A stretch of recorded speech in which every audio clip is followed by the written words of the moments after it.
আজকে রাজাহাঁস রান্নার একটা ছোট্ট ব্লগ নিয়ে আপনাদের সাথে হাজির হলাম। Hello everyone, welcome to our another new blog. আজকে রাজাহাঁসের মাংস রান্না করার জন্য আমি এখানে 1.5 কেজি মাংস নিয়েছি। এই মাংসটা আমার মা বরিশাল থেকে পাঠিয়েছিল। তারপরে নিয়েছি বেশি করে পেঁয়াজ কুচি, এখানে প্রায় 5-6টার মতো পেঁয়াজ কুচি নিয়েছি।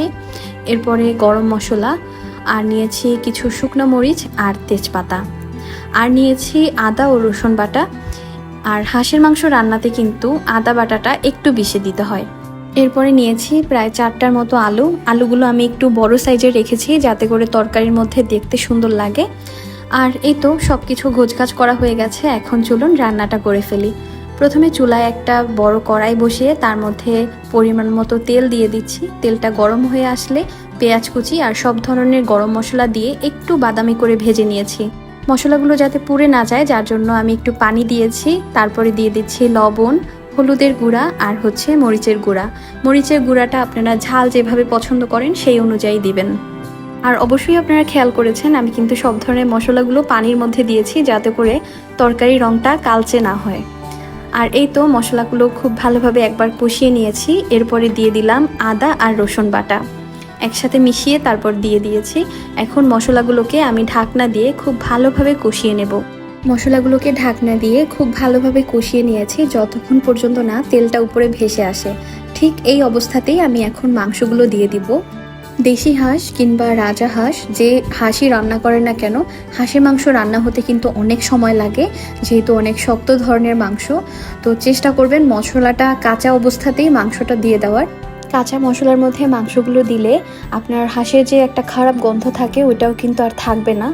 আর মশলা কষানোর সাথে সাথে কিন্তু মাংসটাও খুব ভালোভাবে কষানো হয়ে যাবে। মশলার সাথে আমি মাংসগুলো খুব ভালোভাবে মিশিয়ে চুলার আঁচটা কিন্তু একদম হাই হিটে রেখে আমি কষিয়ে নিব যতক্ষণ পর্যন্ত হাঁস থেকে পানি না বের হয়। হাঁসে পানি দিয়ে হাঁসটাকে অনেকক্ষণ সময় ধরে কষাবো যাতে করে হাঁসের যে একটা খারাপ গন্ধ থাকে ওইটা যাতে চলে যায়। এই যে এখন ঢাকনা দিয়ে আমি আরও 10 মিনিটের মতো এটাকে কষিয়ে নিব। রান্নার ঠিক এই পর্যায়ে আমি দিয়ে দিচ্ছি 1 চা চামচ জিরার গুঁড়া, 1 চা চামচ ধনিয়ার গুঁড়া আর 1 চা চামচ গরম মশলার গুঁড়া।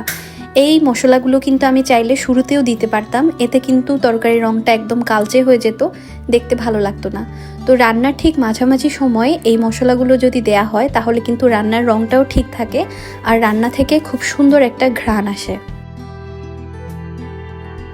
আমি কিন্তু এখন পর্যন্ত এই মাংসের তরকারিতে একটু পানি দিইনি। হাঁস থেকে যতটা পানি বের হয়েছে সেটা দিয়ে কিন্তু আমি তরকারিটা কষিয়ে নিচ্ছিলাম, আর মাঝে মাঝে একটু উল্টে পাল্টে দিচ্ছিলাম যাতে করে নিচে লেগে না যায়। আর হাঁসটা যেহেতু একটু বড় ধরনের, যার জন্য হাঁস থেকে অনেকটা তেল বের হয়েছে। হাঁসের মাংসের ঝোল আর সেদ্ধ হওয়ার জন্য যেহেতু পানি লাগবে, যার জন্য আমি পাশের চুলায় গরম পানিও করে নিচ্ছি। গরম পানি ইউজ করলে কিন্তু মাংসের টেস্ট আর রং দুটোই পারফেক্ট থাকবে। তো চেষ্টা করবেন অবশ্যই গরম পানি দেওয়ার, এতে করে কিন্তু মাংস খেতে পানসে লাগবে না।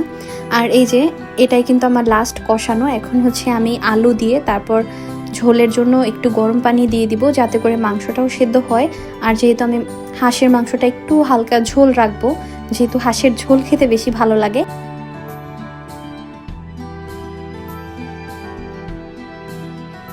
মাংসগুলো প্রায় আধা ঘন্টার মতো আমি কষিয়ে নিয়েছি, আর এখন দিয়ে দিলাম আলুগুলো।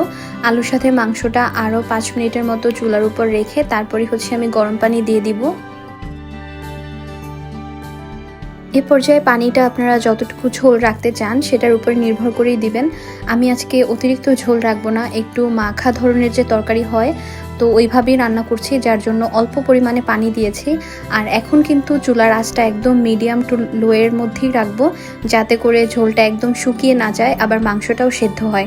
তো ঢাকনা দিয়ে আমি আরও 30 মিনিটের মতো রান্না করব। আমার হাঁসের মাংস রান্না কিন্তু প্রায় শেষ। এখন আমি একটু ভাজা জিরার গুঁড়া দিয়ে চুলাটা বন্ধ করে দিব, আর ঠিক 10 মিনিট পরে আপনাদেরকে তরকারির রঙটা দেখাচ্ছি। তরকারিটা কিন্তু খুব সুন্দরভাবে সেট হয়েছে আর দেখতে কিন্তু অনেক বেশি লোভনীয় লাগছে। আর আজকে হাঁসের মাংসটা কিন্তু খেতেও অনেক বেশি মজা হয়েছিল, কোনো ধরনের খারাপ গন্ধ ছিল না। আমি আজকে যেভাবে সহজ পদ্ধতিতে আপনাদেরকে দেখালাম, এভাবে যদি সবাইকে রান্না করে খাওয়ানো হয় সবাই কিন্তু আপনার রান্নার প্রশংসা করবে। আজকের মতো বিদায় নিচ্ছি, সবাই ভালো থাকুন, সুস্থ থাকুন, হ্যাভ এ গুড ডে।